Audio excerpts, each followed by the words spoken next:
The story begins at the onset of voter registration.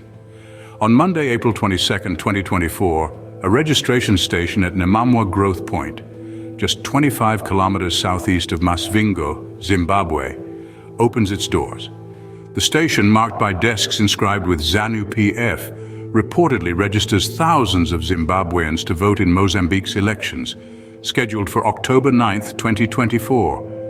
Long queues characterize the registration process, with aspiring candidates put on the waiting list and told to return the next day. Plastic voter registration cards are issued, some recipients unaware that they are even registering to vote.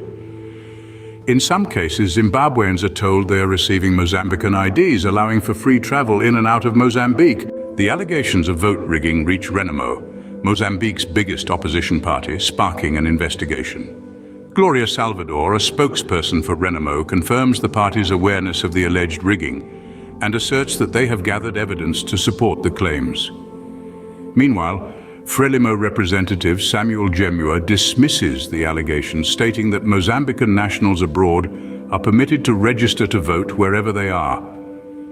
As the story unfolds, it's clear that the voter registration exercise is not limited to Namamwa alone. It's happening in several parts of the country. Zimbabwe's main opposition politician, Nelson Chamisa, expresses shock but not surprise at this development, labeling it a massive rigging of encyclopedic magnitude. In summary, the key points to note are the start of the voter registration process on April 22nd, the allegations of vote rigging by registering thousands of Zimbabweans to vote in Mozambique's elections, and the ongoing investigation by Renamo.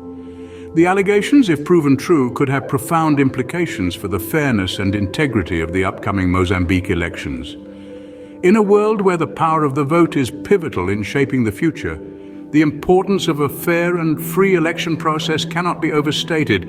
It's a story that reminds us of the need for vigilance, transparency, and integrity in the electoral process, as we all strive for a world where every vote counts and every voice is heard.